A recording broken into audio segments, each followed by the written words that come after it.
On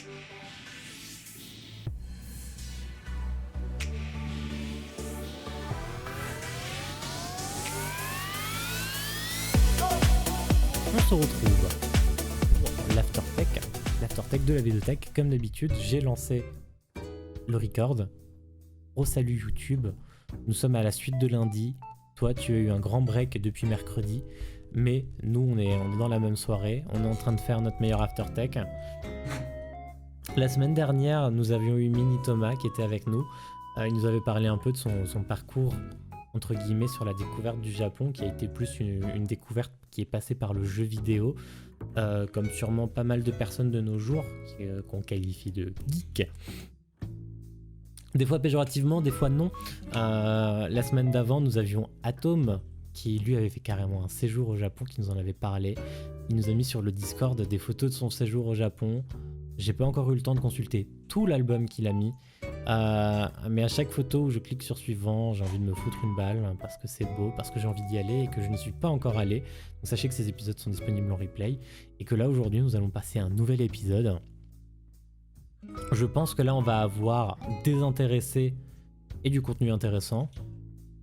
On va parler culinaire. On va parler culinaire parce que j'ai pas fait de recherche pour qu'on puisse parler d'autres choses actuellement. Et que mes autres plans ne sont pas encore prêts non plus parce qu'on n'avait pas préparé de scène pour avoir quelqu'un en vocal avec nous ou la caméra ou ce genre de choses, histoire que vous voyez la chose de manière un peu plus intéressante. On va parler un peu culinaire Japon. Le culinaire Japon qui est aussi souvent un des aspects... Ciao le vaisselle. Qui est souvent aussi un des aspects qui fait qu'on peut aimer ou non le Japon. Il y en a certains, ça ne passe que par la bouffe. Il y en a, ça passe en partie par la bouffe. Moi, en l'occurrence, la bouffe, c'est quelque chose qui est venu très tard. C'est d'ailleurs la dernière des choses que j'ai découvertes concernant le Japon. Et là, je parle notamment de sushi et de maki. C'est vraiment la dernière chose que j'ai découvert dans tout mon périple d'apprentissage du Japon. C'est les sushis et les makis que j'ai mangé pour la première fois seulement en études supérieures. Et encore, j'ai taxé une pote qui en mangeait et je lui ai dit « Ah, je suis curieux et tout ». Et elle m'en a proposé un. Et la première fois que j'en ai mangé un, se retrouver avec le riz vinaigré collant comme ça, j'ai mangé le maki et j'étais en mode « Oh, c'est lourd et tout. Ça gave, c'est long à manger et tout ». Et aujourd'hui, on est à des plateaux de 48 avec ma copine, quoi, et ce qu'elle mange pas, je le mange. on est passé à un autre format, quoi. Vous voyez, c'est comme si j'avais commencé le jeu niveau 1. Là, actuellement, je suis plus niveau 1, quoi. Et ça, c'est mon évolution culinaire. Mais bien évidemment, le Japon, c'est pas que des sushis et des makis. Mais chez nous, c'est ce qui est le plus connu. Ça commence par des sushis et des makis. Je pense que je me trompe pas si je dis que le format le plus populaire en France, c'est d'ailleurs les sushis au saumon. Et même les makis au saumon, bien évidemment. Alors qu'au Japon, pas du tout. Nous, on en a vraiment fait un plat de limite de consommation quotidienne. C'est-à-dire qu'il y a plein de restaurants à sushi, on peut y aller assez souvent. Et on y va quand on a envie de manger japonais. Souvent, c'est un peu la réflexion qu'on se dit « Ah, j'ai envie de manger japonais, je veux des sushis ». Et alors qu'au Japon, il y a des restos de tout. Il y a des restos de tout et les sushis sont un peu des restos pas que festifs, mais un peu des restos événementiels. Il y a bien évidemment différents niveaux de restaurants. Il y a du bas de qualité, il y a du moyenne qualité, il y a des très hautes qualités. Reconnaître la qualité d'un restaurant au Japon, ça se passe pas par un guide Michelin, c'est pas au nombre d'étoiles comme chez nous. Souvent c'est par rapport à la façade. Vous savez, vous avez souvent votre petit le petit présentoir comme ça là, où il y a les menus du jour, les prix, etc., ce genre de choses. Eh bien, si vous arrivez devant un restaurant japonais et qu'il n'y a aucun prix affiché, c'est pas que le restaurant c'est de la merde ou quoi que ce soit, c'est pas que le restaurant il a des prix ultra chers et qu'il va vous arnaquer, c'est que les restaurants haut de gamme. C'est-à-dire qu'en fait, si vous y allez, c'est que vous voulez bien manger, et si vous voulez bien manger, c'est que vous vous souciez pas du prix. Ça, c'est la réflexion de base. Voilà, ça, c'est comme ça que vous reconnaissez un restaurant de très bonne qualité. Il n'y a pas les prix. Il n'y a pas les prix. Si vous y allez, c'est que vous avez les moyens et que vous avez envie de manger de la bonne qualité. Et ensuite, selon les autres restaurants, bah, souvent, il y a les prix. Et ensuite, là, vous vous basez sur les plus ou moins chers. Donc là, en l'occurrence, donc, je vous ai parlé des sushis et des makis. Chez nous, on est plutôt saumon, qui est le poisson le plus populaire. Je pense que c'est celui qui est le plus vendu, limite dans les menus les plus chers si vous prenez des menus exclusivement saumon. Et pourtant, au Japon, on en avait déjà parlé une fois, c'est le thon rouge. Là-bas, ce poisson, c'est juste la base. C'est juste la base. Là-bas, c'est consommation de thon rouge. C'est un poisson qui se pêche assez facilement là-bas. Et je vais voir si je peux vous retrouver une story. Parce que je suis un japonais qui a mangé des sushis, enfin des sushis et des makis au thon rouge. Et ça m'a juste fait saliver. Et je pense pas qu'il les ait mis... Non, il a pas gardé les stories. Franchement, ça donnait trop envie.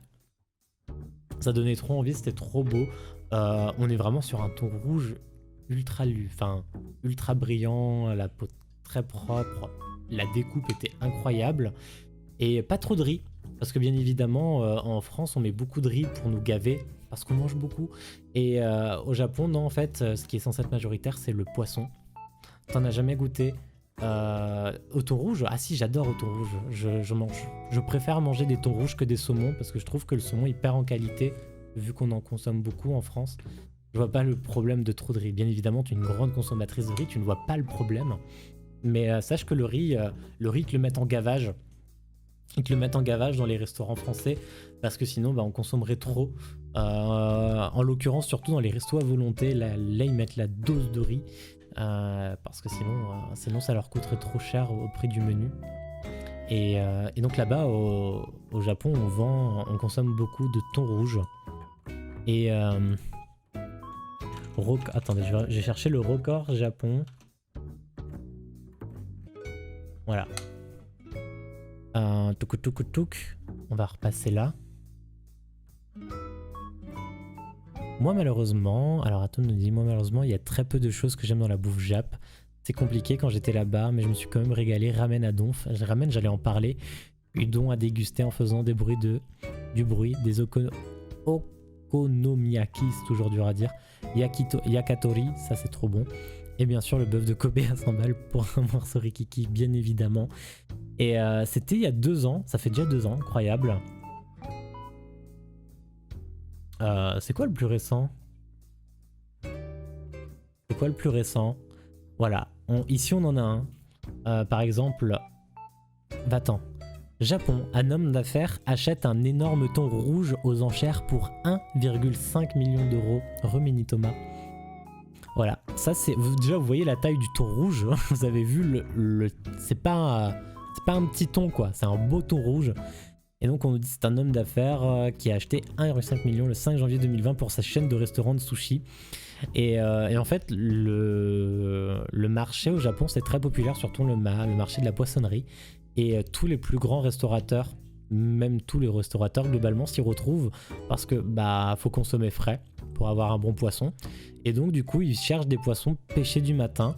Et la vente du prix du poisson, du coup, pour pas être défavorable, entre guillemets, en mode c'est le premier arrivé, premier servi, et tout simplement, les poissons sont mis aux enchères, globalement. Plus le poisson est de bonne qualité, plus le prix monte, bien évidemment. Et le prix, il grimpe toujours plus, parce qu'on veut toujours la meilleure qualité, etc. Donc là ce PDG, homme d'affaires, est arrivé à 1,5 million d'euros. Donc, en yens, c'est encore beaucoup plus. Ça fait combien en yens? Ça fait 193 millions de yens le thon rouge. Le thon rouge faisait 276 kilos, ce qui était assez énorme. Là on voit l'image. Genre c'est pas ici qu'on trouve des thons de ce prix là, enfin de ce poids là surtout. Là il y a presque 300 kilos de poisson. Et bon, il a bien dû les rentabiliser à mon avis. Et c'était le record. C'était le record, mais voilà, il y avait déjà eu un record. Ah non. En 2009, il avait déjà payé, spoiler, trouvé à Fukushima, j'espère pas. Je me disais bien qu'il en avait acheté un plus cher. Il avait déjà payé 2,7 millions d'euros. C'est quand même 1 million de plus. 1 million de plus un poisson durant la même année, en 2019. Enfin, un en 2019 et l'autre en début 2020. Donc globalement, c'est limite dans la même année. Et en 2013 également, il avait battu le premier record avec un thon de 222 kg, celui-là de 2,7 millions d'euros, qui faisait 278 kg. Donc au Japon, vraiment, c'est le thon rouge qui est leader des sushis et pas le saumon comme chez nous. Et globalement, je pense que même aujourd'hui, si en France vous essayez de consommer des sushis et des makis au thon rouge, il y a plus de chances que le thon rouge soit de meilleure qualité parce qu'il y a moins de surproduction. Et vous savez très bien, comme pour la viande, s'il y a de la surproduction, il y a de la baisse de qualité. Voilà. Mais ouais, après la bouffe jap, c'est pas que ça. C'est ça au début. C'est les plus connus chez nous. Et là ensuite, Atom a dit un mot magique. Il a dit le mot ramen. Et les ramen, c'est trop bon. À vous retrouver, il y a aussi des ramen version chinoise, bien évidemment. Là, le ramen, c'est plus... Là, on peut englober Corée, Chine, Japon. Sûrement encore d'autres pays, mais là, on est vraiment dans Tipeee Asie. Et pas juste sur le Japon. Mais alors, les ramen, vous pouvez en faire à tout. Vous pouvez en faire à tout. C'est trop bon. Alors, à Strasbourg, on a la chance d'en avoir des restaurants spécialisés là-dedans. On a un ramen shop qui lui est plutôt spécialisé sur le côté japonais, et on a un autre restaurant qui s'appelle le Lamian et qui lui est plutôt spécialisé dans la partie chinoise. C'est un restaurant chinois, c'est une chaîne chinoise, et les deux sont extrêmement bons. Je préfère le Lamian pour le coup. J'en ai jamais goûté. Il faudra que tu checkes ce que tu peux manger ou pas, mais il y a de fortes chances qu'au Lamian, il y ait des trucs que tu puisses consommer. Et sinon, globalement, c'est très simple à refaire chez soi. Il suffit de faire le bouillon, des nouilles. C'est des nouilles épaisses, des nouilles udon en l'occurrence.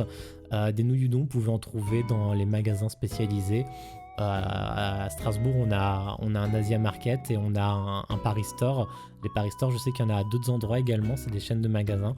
En tout cas, vous en trouvez là-dedans. Donc, vous pouvez acheter vos nouilles udon là-dedans. Il vous faut souvent un œuf. Ça c'est pas le plus dur à trouver. La petite forme que vous voyez ici, qui doit vous être très familière. Cette petite forme que vous voyez ici, qui doit vous être très familière, qui va vous l'être encore plus quand je dirai le nom. Ça s'appelle un Naruto. Et vous comprenez mieux la forme qu'a Naruto sur ses joues. Parce que ça vient de là, en fait, tout simplement. Et le plat préféré de Naruto dans la série, ce sont les ramen.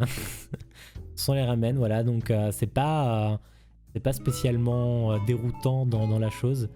Il n'y a pas forcément des nouilles udon, il y a plusieurs styles. Oui, il y a plusieurs styles, mais notamment au Lamian, le restaurant qu'on a à Strasbourg, vous pouvez choisir le type de nouilles que vous préférez, mais il y a facile 5 ou 6 types de nouilles différentes. Mais les nouilles udon, c'est pas mal. Je crois que j'ai jamais goûté ça. C'est très bon. Globalement, c'est le bouillon qui fait tout. C'est le bouillon qui donne le plus gros du goût. Après, il y a de l'accompagnement à côté. Donc voilà, peut y avoir de l'œuf, peut y avoir de la viande ou non. Peut y avoir, je crois, du radis, il y a du soja, des germes de soja, etc. Le Naruto, je parle. Ah, il y a de fortes chances. Je sais que chez nous à Strasbourg, au Ramen Shop, ils en ont, mais pas au Lamian. Ça m'avait pas spécialement marqué comme goût. J'en avais pris un par curiosité, mais ça m'avait pas spécialement marqué. Là, par exemple, vous voyez, on a plutôt un ramen végétarien. On a les nouilles. Vous voyez que déjà, c'est pas la même type de nouilles qu'on a en dessous parce que c'est plus des nouilles rondes. On a du chou avec. Le chou va très bien. On a du tofu. C'est vrai que le tofu, c'est très populaire. Le tofu, c'est très bon. On a un bon tofu avec. On a un œuf. On a des champignons. Et souvent, les champignons, c'est pas les champignons de chez nous, c'est des shiitake. Voilà, ces champignons c'est vachement consommé dans les plats japonais. Ou des shiitake et d'autres variantes, bien évidemment. Il y a plein d'autres champignons. Bah, celui-là qui est plus comme celui-là, plus long, plus phallique. Mais c'est pas des champignons de Paris, quoi. Mais ils sont très bons. Ils sont très très bons. Là, qu'est-ce qu'on retrouve? Là, on retrouve du maïs, par exemple. Sûrement des feuilles d'épinards. L'edamame aussi, c'est très consommé. De l'oignon vert. Ici, vous voyez, vous avez du poulet frit, du Naruto, de l'émincé. C'est vraiment un plat que vous pouvez faire à plein de variantes. Et le plus important, ce qui va vous faire généralement le plus gros du goût, c'est le bouillon. C'est le bouillon le plus important. Et là, je suis obligé d'aller sur Netflix. Parce que si vous voulez qu'on parle de bouffe, il faut que je vous montre des séries incroyables. Le bouillon, c'est la vie. C'est trop bon. Il faut que je vous parle de séries. Et là, en l'occurrence, je vais vous montrer Street Food. Mon série qui s'active pour la deuxième fois, les séries de bouffe. Les séries de bouffe, c'est horrible. Alors celle-là, on l'a regardée avec Luce, du coup. Mais on s'est mis une condition. Fallait qu'on bouffe un truc de malade. Parce que ça donne giga envie. Ça donne giga envie. Je vais vous mettre le trailer.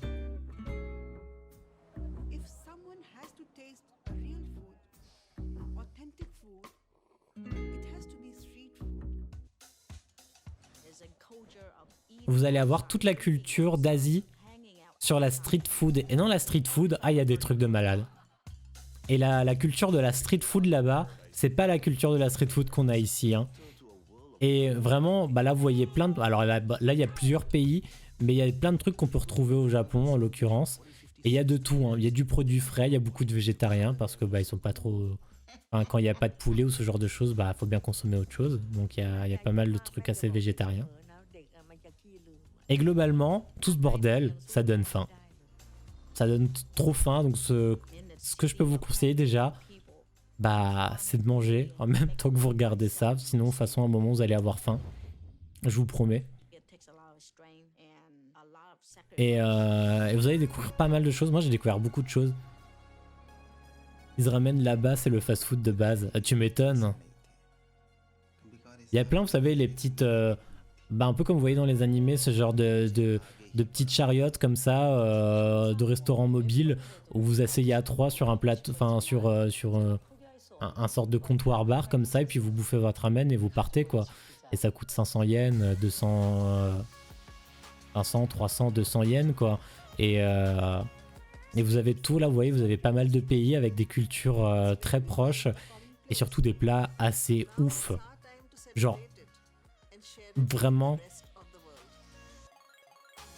rien que le trailer là déjà il me met mal. Rien que le trailer il me met mal. Et vous avez un épisode par pays. Vous voyez, vous allez avoir Bangkok, Osaka, donc Thaïlande, Japon, Inde, Indonésie, Taïwan, Corée du Sud, Vietnam, Singapour, à Singapour même, et les Philippines. Et vous avez plein de plats différents qui sont... C'est ouf, c'est juste ouf en fait. Donc ça c'est une des séries par exemple, Street Food. Ensuite vous avez Midnight Dinner. Là vous êtes juste sur un petit restaurant japonais. Il y a 2 saisons, je vous la conseille de ouf, j'ai déjà regardé la première saison. En plus c'est très court, hein, c'est 24 minutes. Et vous suivez en fait un restaurant de nuit. Vous savez, des fois il y a des restaurants nocturnes qui ouvrent de nuit et qui ferment au bon petit matin parce que bah... On en avait déjà parlé au Japon, bah, avec les salaryman, les horaires, des fois, bon, bah, c'est un peu nimp. Tu peux sortir du boulot et avoir faim, quoi. Et donc, du coup, il y a ces restaurants de nuit. Donc, cette série se déroule dans un petit restaurant de nuit. Et chaque épisode, on vous présente un plat différent. Et à la fin de l'épisode, constamment, vous avez la recette. Parce qu'il vous le fait dans l'épisode, comme ça, viteuf, c'est un chef cuistot, bam, pam, pam. Et à la fin, il vous fait Il vous fait le récap de toute la recette. Et donc à chaque épisode, vous pouvez juste découvrir une nouvelle recette. Et en plus, vous suivez les petites histoires du restaurant qui peuvent se passer. Voilà, toutes les petites histoires qui peuvent arriver dans un restaurant de nuit comme ça au Japon. Et voilà, cette série, je l'aime trop. Elle était trop cool à voir. Il y a même 3 saisons maintenant. Oh, je suis si en retard. Bah si bien. Voilà, il y a même 3 saisons. Je l'ai découvert en même temps que vous là actuellement. Il y a 3 saisons. Et juste... un épisode, c'est un plat. C'est 25 minutes, c'est même pas spécialement long. Il y a une petite histoire trop cool. Et, euh, et vous découvrez un nouveau plat. Et ils sont pas souvent difficiles à cuisiner. Et en dernière série, vous avez Samouraï Gourmet. Pareil, c'est dans ma liste, je l'ai pas encore vu. Mais, euh, mais voilà, on est sur un samouraï qui cherche à découvrir de la bouffe. Voilà, c'est un ancien samouraï. Et pareil, je l'ai pas encore regardé, mais j'ai envie de la regarder. Et ça traite de la bouffe japonaise. Ah. Attendez, je viens de me faire bait. Attendez, je viens de me faire gigabait. Il y a 3 séries. Il y a 3 séries. Il y a Midnight Dinner, Tokyo Stories. C'est celle-là que j'avais vue et que la saison 2 vient de sortir. Et il y a Midnight Dinner. Alors, c'est le même personnage, c'est le même restaurant, je ne sais pas quelle est la différence. Mais croyez-moi, tout est dans la liste. Bah alors moi, ce que j'avais regardé, c'était Midnight Dinner, Tokyo Stories. Et ici, du coup, je ne sais pas trop quelle est la différence. Il va tout éteindre, il va tout éteindre le live, allez regarder. C'est dans la liste. Hein. C'est dans la liste et il y a Samouraï Gourmet. Finalement, on est passé de j'avais 3 séries à vous montrer, il y en a 4. Il y en a 4. Et tout ça, ça traite de la bouffe. Et pensez à manger en même temps, sinon vous allez avoir faim. Et si vous aimez l'animé, il y a un peu... si vous aimez bien les animés, que vous aimez un peu que ce soit what the fuck, et ben vous pouvez regarder Food Wars. Food Wars, bah, c'est une école, vous allez suivre une école de cuisine en fait au Japon, donc une école très prestigieuse avec des mecs un peu ouf et tout. Et alors le côté what the fuck, c'est que quand ils cuisinent dans l'école et que bah il y a un jury, etc. Plus c'est bon, plus ils se dessapent. Donc vous avez un épisode où le directeur de l'école est à poil et tu te dis ah bah c'est bon, c'est dans son imagination, il y a que lui qui le voit. Et t'as un élève dans le public qui fait oh, le directeur s'est mis directement tout nu. Et t'es là et tu fais hein, tout le monde le voit. Voilà. Et mais sinon, bah des plats qui donnent vachement envie, mélange de plein de cultures. Donc vous allez retrouver avec de la culture japonaise, chinoise, très européenne, américaine, mais souvent revisitée un peu japonaise par notre personnage principal qui s'appelle Soma. Et la série est plutôt cool, mais pareil, elle fait partie des séries où vous allez avoir faim. Vous allez avoir faim. Moi, j'avais un pote qui regardait ça en plein la nuit, ça, c'est poimp. Et souvent, à 4-5 heures du matin, je recevais un message et qui me dit gros, je suis en train de faire un croque-monsieur, j'ai trop faim, je viens de regarder 3 épisodes. Et voilà, ça, c'était notre vie pendant un moment. Les okonomiyaki, c'est cool aussi. Mais alors, si vous avez eu la chance de faire des conventions avant les confinements, eh bien sachez qu'il y a souvent des trucs. On a un restaurant de ça aussi à Strasbourg qui a ouvert. Il a pris la place du Frenchery qui faisait des onigiri, mais qui n'était pas assez bien placé. Je sais pas combien de temps il suivra. Ça, c'est ultra fat. C'est ultra fat et c'est ultra dur à manger. C'est ultra dur à manger, ça casse les couilles, mais c'est bon. C'est ultra bon. C'est quoi? C'est trop de choses. C'est trop de choses, attends.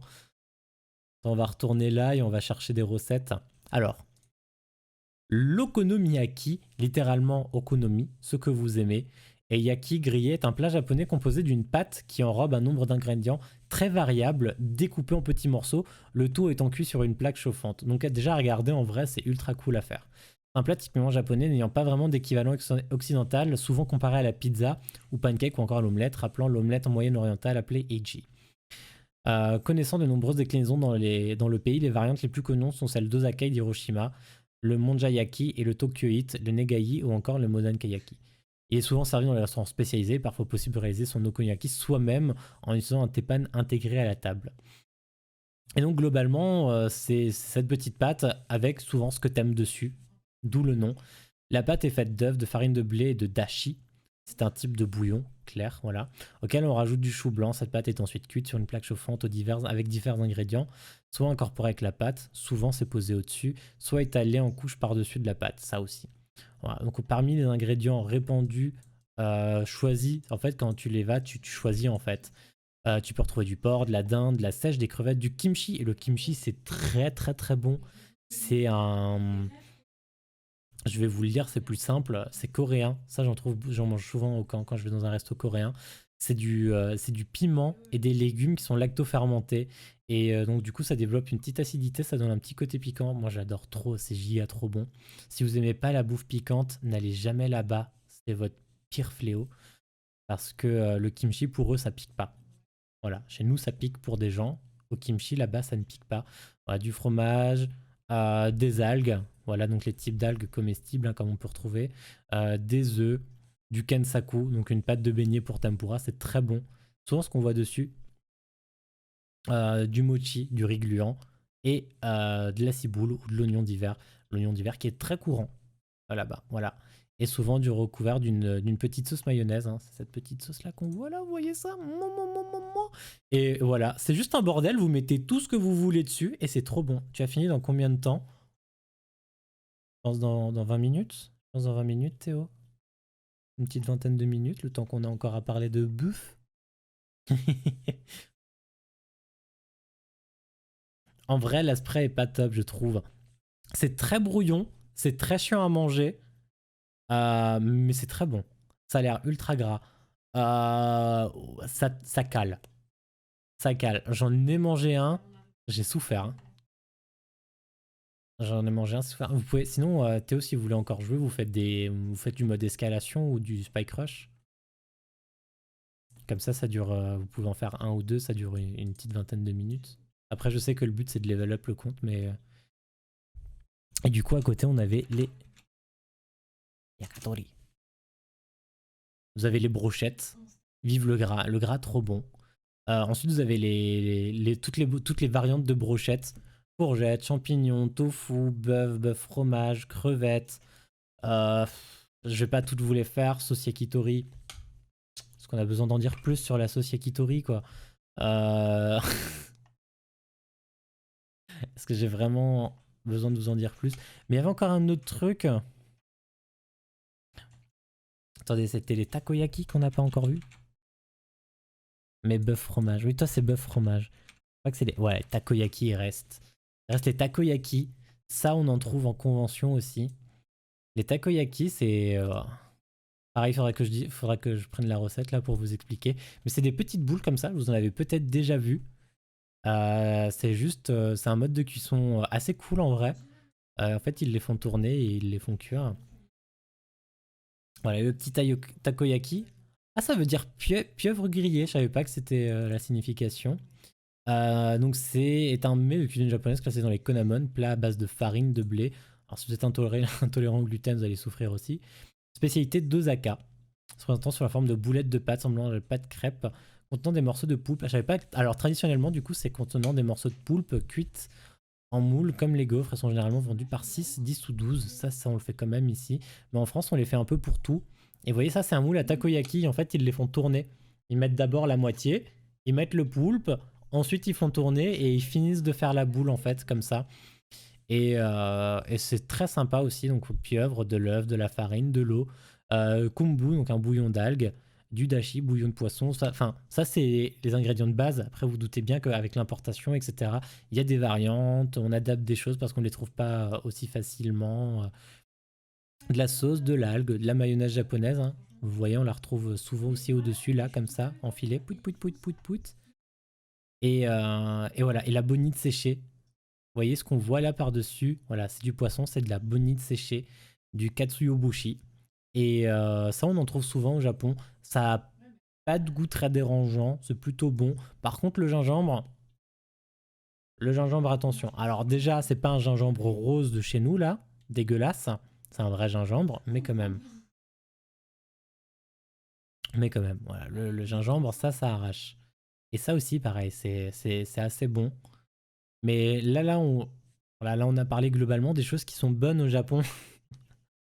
Là, on a parlé des choses qui sont bonnes au Japon. Mais par exemple, on en parlait la dernière fois. Vous en parlez la dernière fois. Et ben au Japon, pour voilà, le natto. J'avais oublié le nom.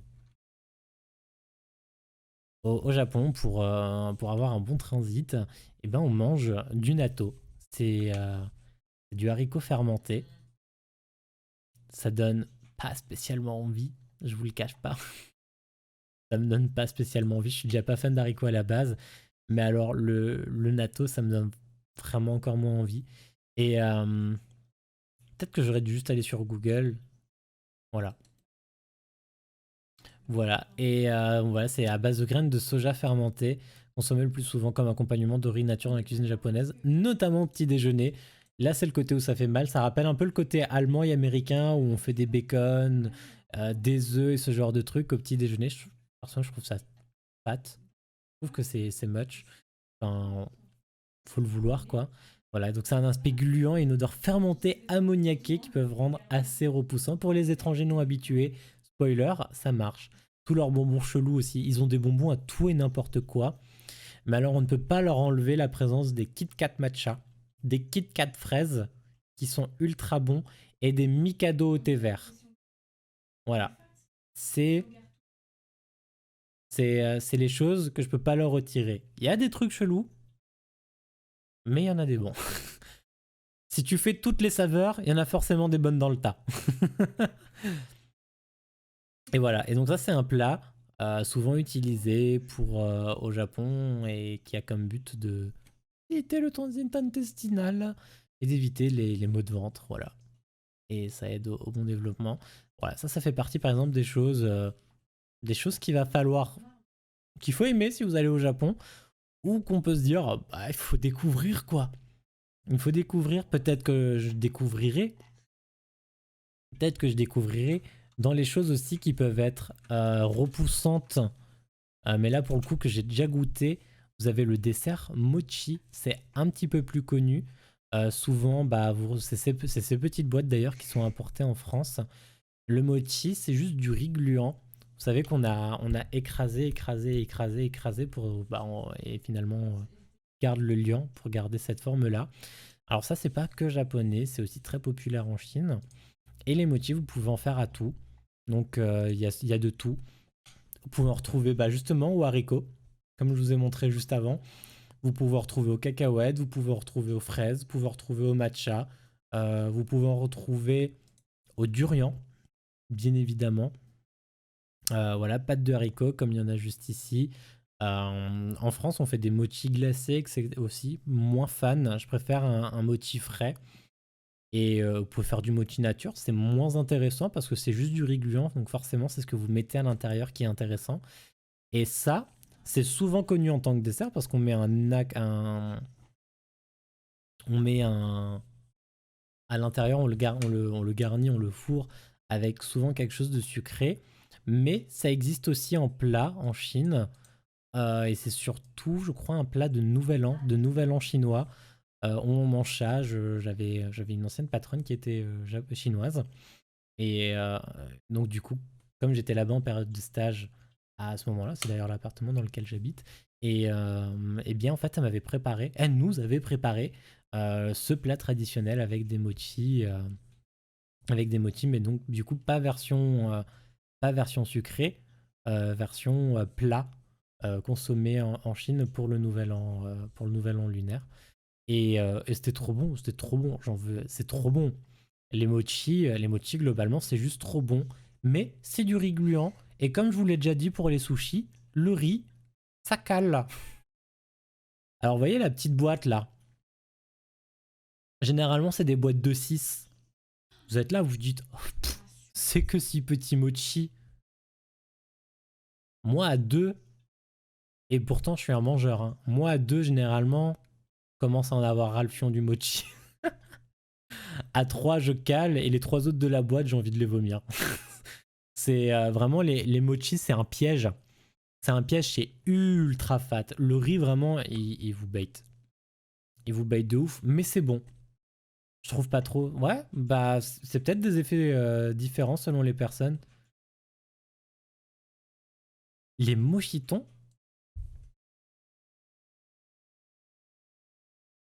Ah, mochiton, c'est juste pour des petits mochis. Mochi beurre de cacahuète, c'est vrai? Ah oui, il y en a, oui, il y a des mochis à la cacahuète, ils sont si bons les mochis à la cacahuète. Mais ouais, des mochis, il y en a à tout. Mais ou alors il faisait une blague pour émo chaton avec les mochitons. Je crois que c'était ça, Tom. J'espère qu'il fera une émote, ces mochitons. Oui, c'était ok, c'était bien ça. Et ça, c'est sympa et c'est à déguster de différentes manières. Je sais pas si je peux trouver fabrication mochi. Cette vidéo, c'est une vidéo très connue. C'est une vidéo très connue de la fabrication des mochi. Vous avez déjà dû la voir. Cette semaine, nous visitons la ville japonaise de Nara, proche de Kyoto. Vous avez déjà dû la voir.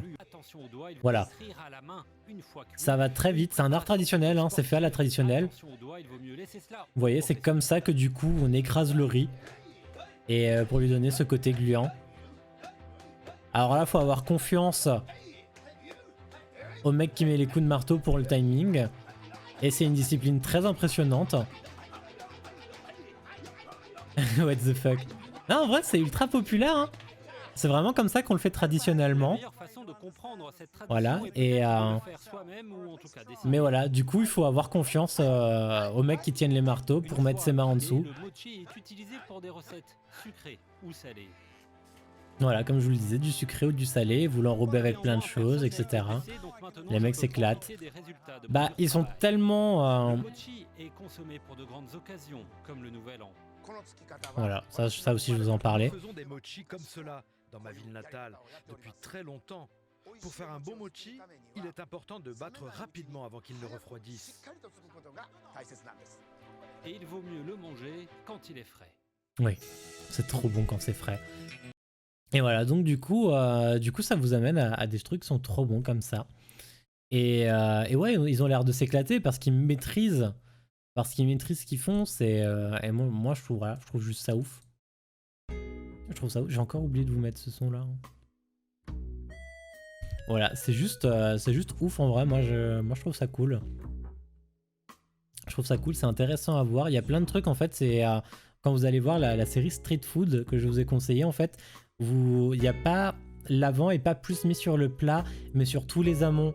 Comment ils vont récupérer leurs ingrédients, comment ils les préparent, quels sont les inconvénients de la street food, quels sont les avantages de la street food, comment ça se passe. Et parce que vraiment c'est très différent de chez nous. Chez nous, vous croisez une baraque à frites, vous dites que sûrement c'est de la merde. Souvent pas à tort, hein, il y en a des très bonnes, mais des fois il y en a des merdiques. Souvent, chez nous, je trouve que quand il y a on va dire un truc mobile de restauration, bah souvent c'est un peu qualifié de manufacture, un peu mauvaise qualité comme ça. Alors que au Japon, la street food, c'est juste une institution de base, quoi. C'est comme le disait Atom, c'est le fast food. Tu veux un truc viteuf comme ça, tu t'arrêtes au premier street food, tu manges et puis tu continues ta vie, quoi. Il y a plein de trucs qui sont comme ça emportés, donc notamment le format des brochettes, le format des okonomiyaki. Enfin, vraiment, la plupart des formats sont adaptés au format de transport assez rapide. Et on n'a même pas parlé non plus des bento. Les bento qui, pas que, mais des petites boîtes qui permettent de transporter à manger très facilement et qui est vachement plus pratique que les Tupperware qu'on fait chez nous, mais auxquels les Japonais consacrent tellement plus de temps que nous. Il y a notamment l'art du bento qui existe, donc de préparer des jolis bento, vous voyez ces petits poulpes qu'on coupe en saucisses, c'est pas que dans les mangas, hein, ça arrive aussi dans la vraie vie, ces concombres, ils ont vraiment des moules étoiles pour couper le concombre et avoir un concombre en mode d'étoile, voilà, enfin, c'est vraiment des choses qui existent pour de vrai au Japon. C'est pas que dans les animés, c'est pas que des mythes, il y a la culture japonaise, l'art de la culture japonaise dans la cuisine est assez vaste, et chez nous c'est une petite goutte comme ça qui est arrivée et on connaît très peu de choses de ce qu'ils cuisinent eux. Ils sont très friands de poulet, ils ont beaucoup de viande très émincée, ils ont la viande qui est réputée pour être la plus tendre au monde, qui s'appelle le bœuf de Kobe, qui est aussi l'une des plus chères du monde parce que justement c'est une viande qui est élevée dans certaines conditions, il n'y a pas de surproduction, il n'y a pas de tension chez l'animal parce que justement sinon sa viande n'est plus tendre. Et c'est vraiment des mondes à part. Et ça, c'était juste pour les choses que je connais, mais je suis sûr est persuadé que sur place, il y a encore d'énormes choses que je ne connais pas là-dessus. Voilà, et donc voilà, c'était le petit instant bouffe. Je me disais qu'il y avait plein de trucs à découvrir parce que souvent à tort, les gens disent, même en Europe, hein, souvent c'est un peu nos parents, quand ils disent ah on va manger japonais et finalement ils t'amènent dans un chinois et tu dis ah mais c'est pareil, alors que non, il y a une différence entre des nems, il y a une différence avec les rouleaux de printemps, il y a une différence avec les kimbap, entre la Corée, la Chine, les Philippines, l'Inde, le Vietnam, il y a des différences culinaires. Et c'est dommage de les confondre tous. Je trouve que c'est bien si on peut les connaître et les reconnaître plus facilement. C'est dommage de se tromper alors que les arts culinaires sont si éloignés les uns des autres. Proches mais éloignés, hein. Il y a des trucs qui se ressemblent mais pas tant. Voilà. C'était le plaisir que je voulais me faire pour cette AfterTech. Qu'on parle de bouffe, parce que j'avais aussi des petits trucs à vous présenter. Finalement, ça rentre un peu dans le cadre d'une V2 Tech, parce que je vous ai parlé je vous ai recommandé des séries finalement. C'est hyper cool et intéressant. Merci à Tom. Et j'ai un petit sujet pour la semaine prochaine. Mais pour la semaine prochaine, j'aimerais ne pas être seul, mais il faut que je trouve quelqu'un qui soit dans une situation concernée. Vive la bouffe, mais oui, merci à ce chat de gros. Merci, je vous aime d'être comme moi, d'aimer la nourriture. Donc je lance ici un premier SOS. J'ai entendu mon nom. Non, pas forcément. J'ai juste dit qu'il fallait une personne qui était dans la même situation que moi et j'avais pas précisé laquelle. La semaine prochaine, j'aimerais bien parler de collection, de collectionnite. Donc, dans un premier temps, moi j'ai une collection, on va dire, qui peut être portée soit sur du jeu vidéo, soit sur plein de choses. Enfin, on va dire pas les timbres en l'occurrence, mais qui peut se rapprocher de la culture asiatique ou japonaise. Moi en l'occurrence c'est une collection The Legend of Zelda, comme ça vous savez déjà de quoi on va parler la semaine prochaine. On va parler de collectionnite, cette façon de collectionner, comment on s'y est poussé, ce genre de choses, et j'aimerais bien qu'une autre personne soit concernée, donc je sais pas s'il y en a. Je collectionne les marques de riz, oui ça je m'en doute, tu les manges surtout. Donc si jamais vous êtes concerné, ou vous avez envie d'en parler, ou pas d'en parler, n'hésitez pas à me le dire. Comme ça, on se setup pour la semaine prochaine. Setup plus au niveau de est-ce que tu seras OK caméra, est-ce que tu seras pas OK caméra, que je fasse ma scène, etc. Je collectionne les armes et les shurikens, c'est vrai? Ça m'intéresse. Si t'as envie d'en parler, moi ça m'intéresse. Non. Ah. Je déteste. Je déteste. Bon, en tout cas, c'était un petit appel lancé dans l'AfterTech. YouTube, nous allons nous laisser ici. On se retrouve lundi en live. On se retrouve mercredi sur YouTube la prochaine fois. Merci à toi d'avoir suivi cet épisode de l'AfterTech. Merci d'avoir visionné également la V2 Tech si tu l'as regardé mercredi. J'aime bien remercier 2 fois. Je te remercie 2 fois dans la semaine pour la même chose, parce qu'ici ça se passe dans la même soirée. Et donc du coup, des bisous YouTube, une bonne soirée. Comme d'habitude, n'hésite pas à dire si tu as aimé la vidéo, si tu veux la partager à des amis, si tu veux faire une petite réaction, etc. Et des bisous. À la prochaine. Bye bye.